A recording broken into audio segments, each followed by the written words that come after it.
Hello and welcome back. This is Sherry with Full Armor of God. And I decided to come back on here again today. This is my second video to bring to you the latest information about an Israeli airstrike on the Syrian capital of Damascus. And this is taken from the Associated Press news article online, apnews.com. It says, an Israeli airstrike on the Syrian capital killed at least 5 Iranian advisors, officials say. Damascus, Syria. An Israeli strike on the Syrian capital on Saturday destroyed a building used by the Iranian paramilitary Revolutionary Guard, killing at least 5 Iranians, Syrian and Iranian state media reported. The Syrian army said the building in the tightly guarded western Damascus neighborhood of Mroue was entirely destroyed, adding that the Israeli Air Force fired the missiles while flying over Syria's Israeli-occupied Golan Heights. The Israeli military did not comment. A few hours later, an Israeli drone strike on a car near the southern Lebanese port city of Tyre killed 2 Hezbollah members who were in the vehicle and 2 people who were in a nearby orchard, an official with the group and Lebanon state news agency said. One of those killed was Ali Hadrouj, a local Hezbollah commander, said the official, who spoke on the condition of anonymity in line with regulations without giving further details. Okay, the reason why I came on here was because where it said the attack had taken from, it says in this paragraph right here,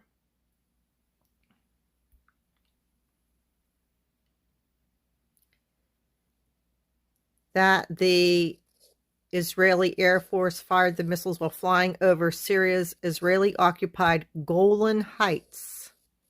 Okay, this is important. This is what I heard in a message back on April 4th. Let me show you.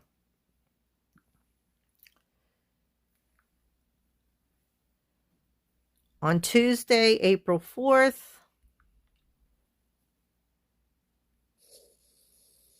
at 12:49 a.m., I heard Golan Heights, Day of Reckoning. Okay, both of those terms are important. I decided to look up Day of Reckoning.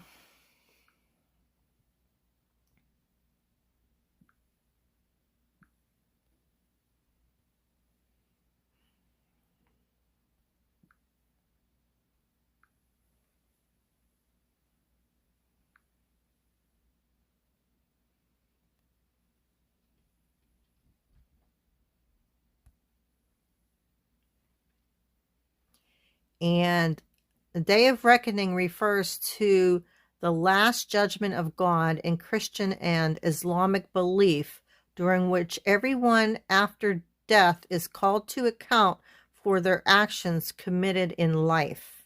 Okay, this is taken from wikipedia.org.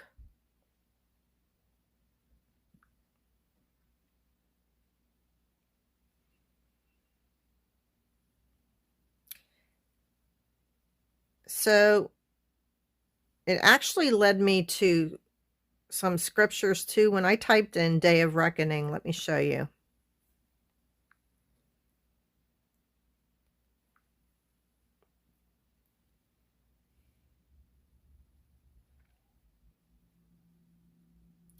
Isaiah chapter 2, verses 12 through 17.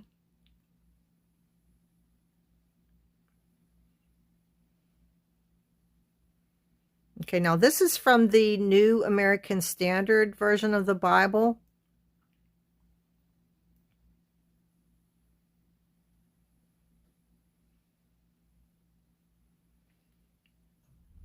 Okay, it's entitled A Day of Reckoning Coming. For the Lord of armies will have a day of reckoning against everyone who is arrogant and haughty, and against everyone who is lifted up, that he may be brought low, and it will be against all the cedars of Lebanon that are lofty and lifted up, against all the oaks of Bashan, against all the lofty mountains, against all the hills that are lifted up, against every high tower against every fortified wall, against all the ships of Tarshish, and against all the delightful ships. And the pride of humanity will be humbled, and the arrogance of people will be brought low, and the Lord alone will be exalted on that day. Okay, so what stood out to me here also was oaks of Bashan.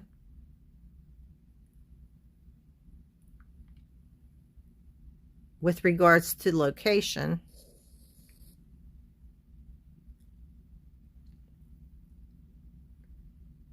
And so I did look this up.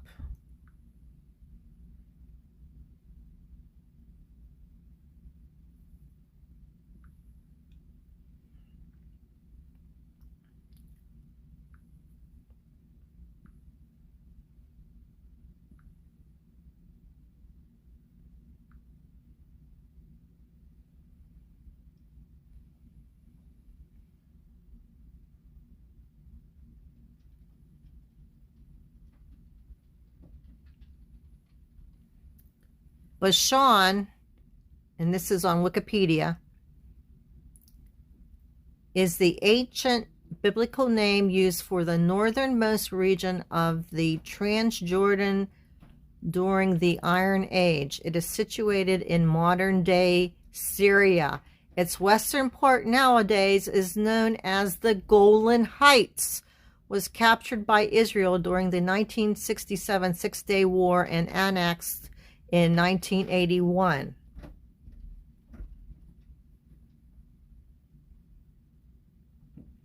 Bashan is mentioned 59 times in the Hebrew Bible. It is the location of Ashtaroth, Karnaim, and Edrei. Biblical tradition holds that an Amorite kingdom in Bashan was conquered by the Israelites during the reign of King Og. Throughout the monarchic period, Bashan was contested between the kingdoms of Israel and Aram Damascus. The name fell out of use in classical antiquity, in which the region was divided into 4 districts: Batania, Golhanhights, Trachonitis, and Oranitis. Okay, so I'm not going to go into this whole article, but what's important here is the location, Golan Heights. And that was mentioned in that scripture that I just read to you, Isaiah chapter 2, verses 12 through 17.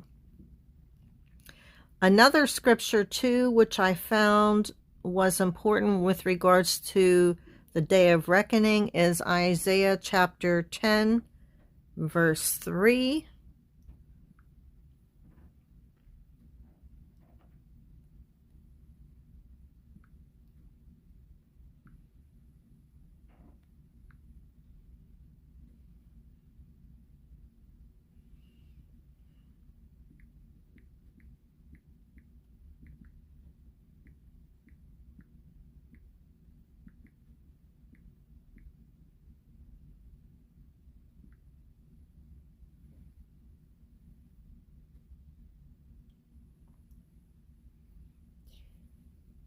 And instead of Day of Reckoning, it is referred to as visitation. And what will ye do in the day of visitation and in the desolation which shall come from far? To whom will ye flee for help? And where will ye leave your glory? Okay, so that Day of Reckoning, I believe, could be the time when Jesus does return and what it's referring to. Okay, so I also wanted to give you the time stamp that I received that Golan Heights, which was at 12:49 a.m.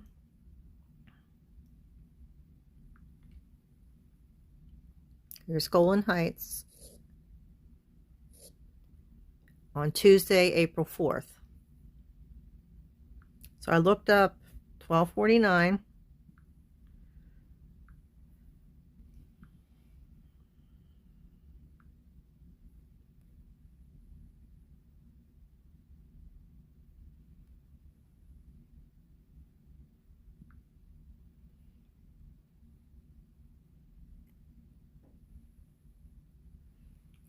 And in the Hebrew concordance, it's the word bar, and the definition is pure, clean.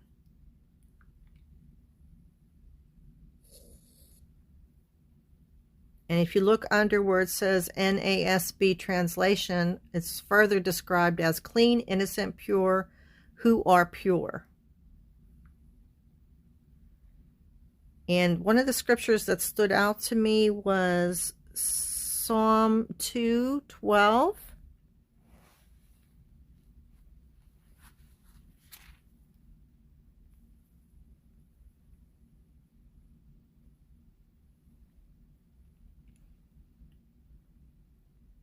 And it's referred to as, the title states, the reign of the Lord's anointed.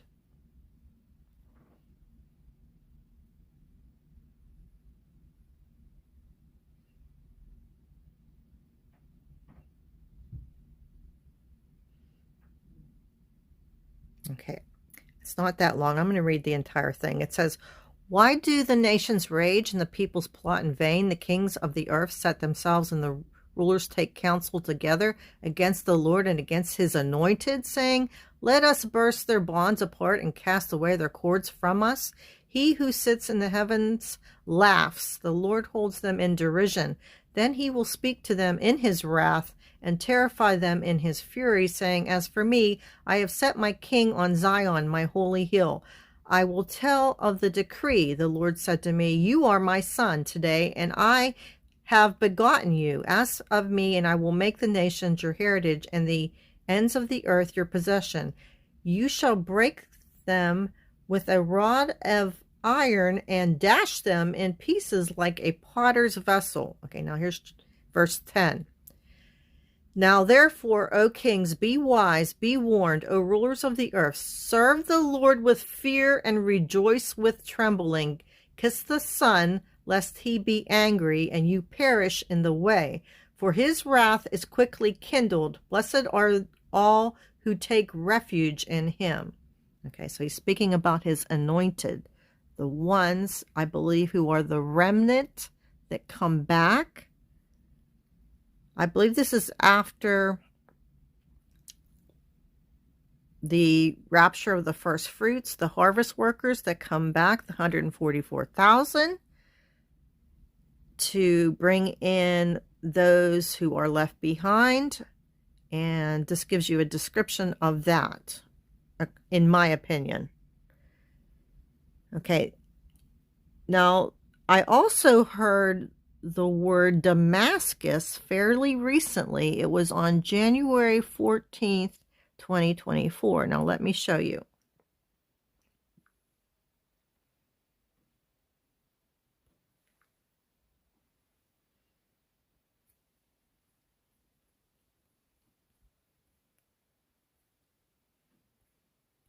I'm sorry, I have a lot of messages on here, and I had switched phones too.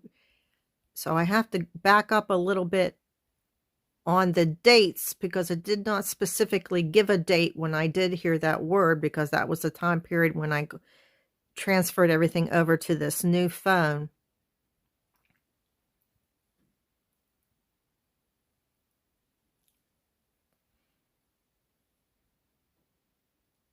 Okay, here's a date here. It shows you Thursday, January 11th. Just give you some type of reference here. Okay, this isn't what I'm looking at right now, but I just want to show you. So it took place after that.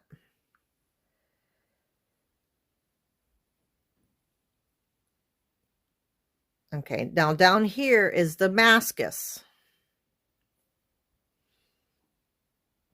And it was on a Sunday, which would have been January 14th, as you can see here.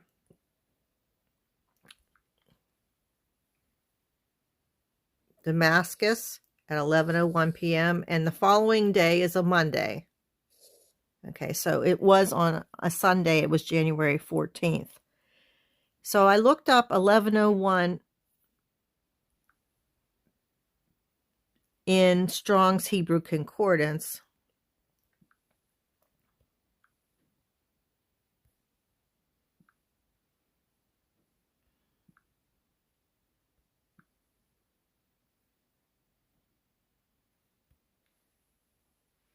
and it is the word balal, and it means to mingle, mix, confuse, and confound.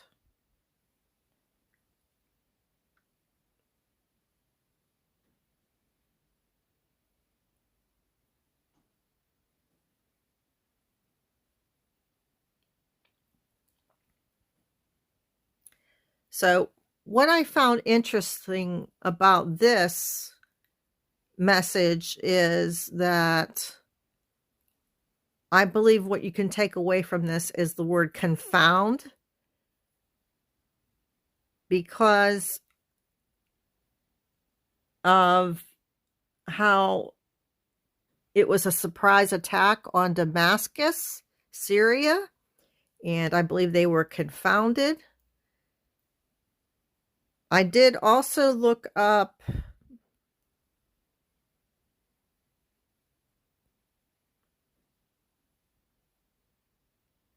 Hosea 7:8.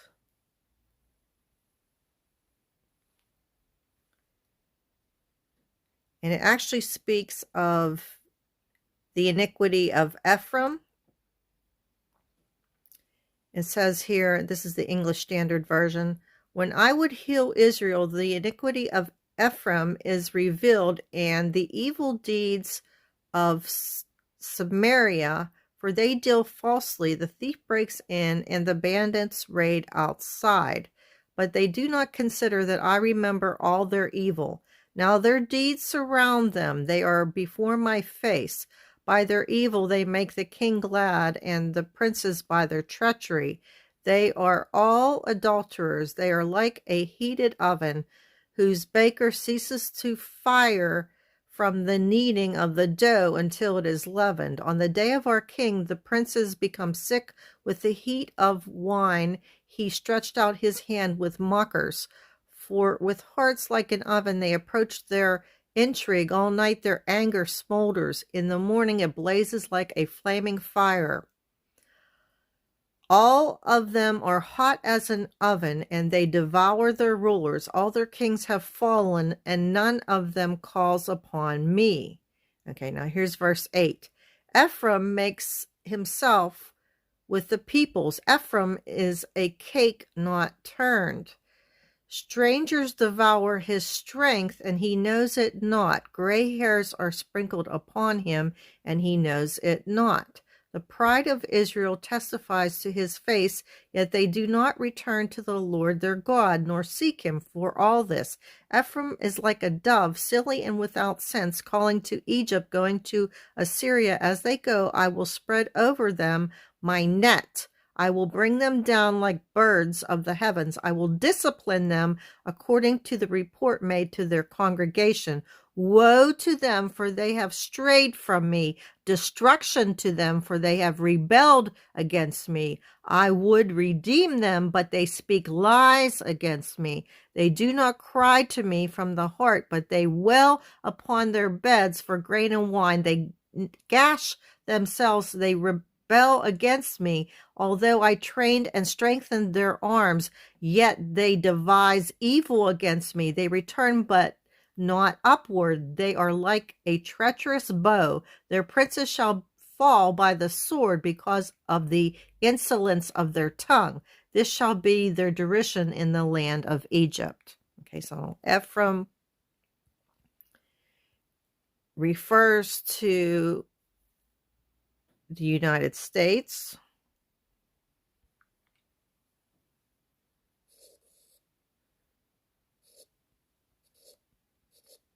And Samaria is Washington, D.C.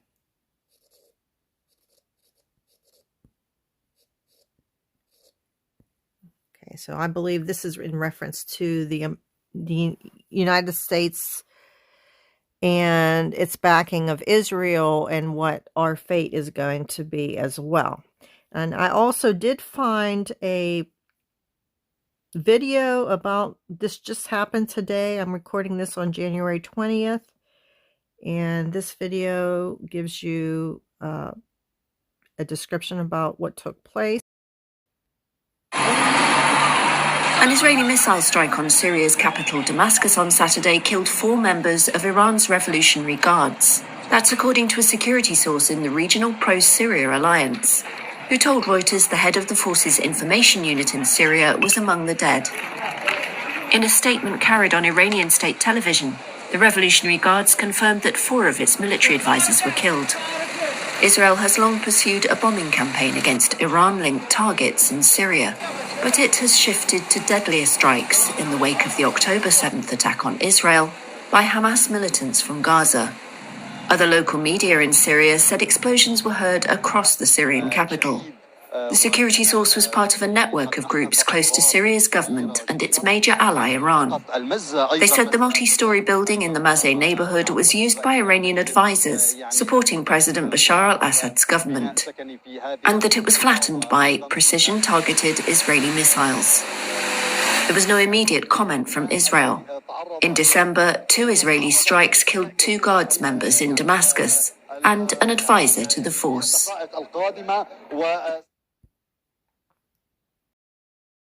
Chapter 17. The Burden Against Damascus. Behold, Damascus will cease from being a city, and it will be a ruinous heap. The cities of Mroue are forsaken. They will be for flocks which lie down, and no one will make them afraid. The fortress also will cease from Ephraim, the kingdom from Damascus, and the remnant of Syria.